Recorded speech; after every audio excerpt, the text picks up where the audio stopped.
Clip number 94، اس میں انشاءاللہ آپ قرآن پاک کی سورہ بقرہ کی آیت نمبر 269 سے 271 کی تلاوت، ترجمہ اور تفسیر سنیں گے۔ بسم اللہ الرحمن الرحیم۔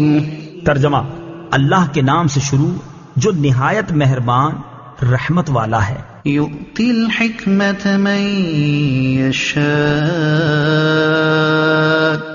ومن یؤت الحکمت فقد اوتی خیرا کثیرا وما یذکر الا اولو الالباب۔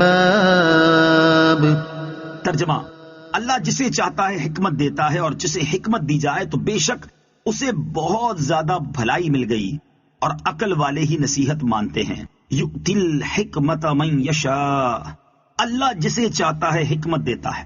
حکمت سے قرآن، حدیث اور فقہ کا علم، تقوی اور نبوت مراد ہو سکتے ہیں، کیونکہ قرآن و حدیث سراپا حکمت ہے، اور فقہ اسی سرچشمہ حکمت و ہدایت سے فیض یافتہ علم ہے، اور تقوی حکمت کا تقاضا ہے، جبکہ نبوت سراسر حکمت ہے۔ لہٰذا یہ بات قطعی ہے کہ ہمارے نبی کریم علیہ الصلوۃ والسلام کے بعد اب کسی کو نبوت نہیں ملے گی۔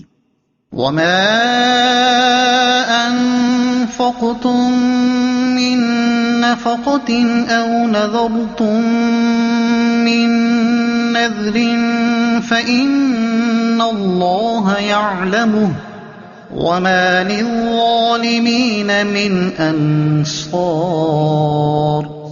ترجمہ: اور تم جو خرچ کرو یا کوئی نظر مانو، اللہ اسے جانتا ہے، اور ظالموں کا کوئی مددگار نہیں۔ وما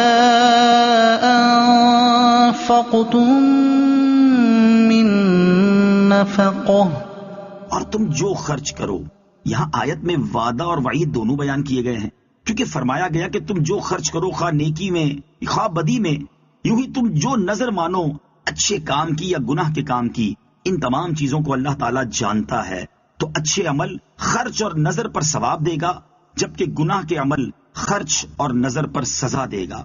نظر کی تعریف اور اس کے چند احکام۔ یاد رہے کہ عرف میں ہدیہ اور پیشکش کو نظر کہتے ہیں۔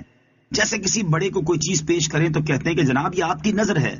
نظر کی دو قسمیں ہیں۔ نمبر 1 نظر شرعی، شرع میں نظر عبادت اور قربت مقصودہ ہے، اس لیے اگر کسی نے گناہ کرنے کی نظر مانی تو وہ صحیح نہیں ہوئی۔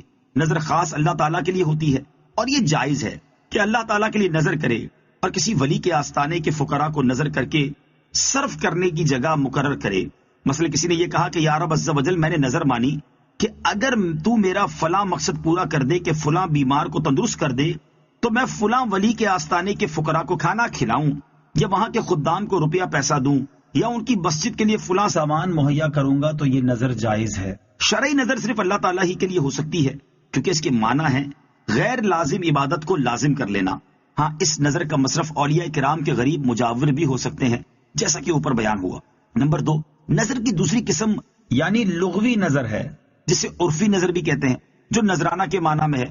وہ مخلوق کے لیے بھی ہو سکتی ہے، جیسے بزرگان دین کے لیے نظر و نیاز کی جاتی ہے، مزارات پر چادر چڑھانے کی نظر مانی جاتی ہے۔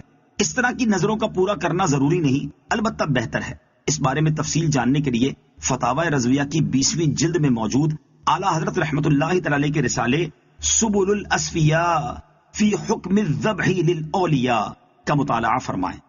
ان تبدوا الصدقات فنعما هي وان تخفوها وتؤتوها الفقراء فهو خير لكم ويكفر عنكم من سيئاتكم واللہ بما تعملون خبیر۔ ترجمہ: اگر تم اعلانیہ خیرات دو گے تو وہ کیا ہی اچھی بات ہے، اور اگر تم چھپا کر فقیروں کو دو تو یہ تمہارے لیے سب سے بہتر ہے، اور اللہ تم سے تمہاری کچھ برائیاں مٹا دے گا، اور اللہ تمہارے کاموں سے خبردار ہے۔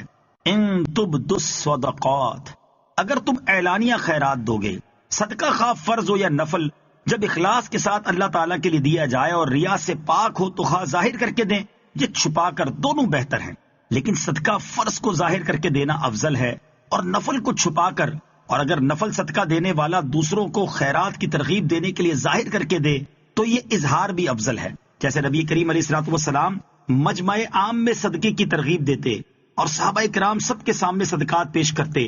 سیدنا صدیق اکبر، سیدنا عمر فاروق، سیدنا عثمان غنی رضی اللہ تعالیٰ عنہ کے اعلانیہ صدقات میں یہی حکمت تھی. صدقات کی مزید فضیلت یہ بیان فرمائی کہ اس سے گناہ صغیرہ معاف ہو جاتے ہیں. احادیث میں صدقہ کے بے پناہ فضائل مذکور ہیں، جیسے صدقہ غضب الہی کو بجھاتا اور بری موت دور کرتا ہے، گناہ مٹاتا ہے، برائی کے 70 دروازے بند کرتا ہے اور بری قضا ٹال دیتا ہے. صدقہ دینے سے روزی اور مدد ملتی ہے، عمر بڑھتی ہے، آفتیں دور ہوتی ہیں، نیز بلا صدقے سے آگے قدم نہیں بڑھاتی.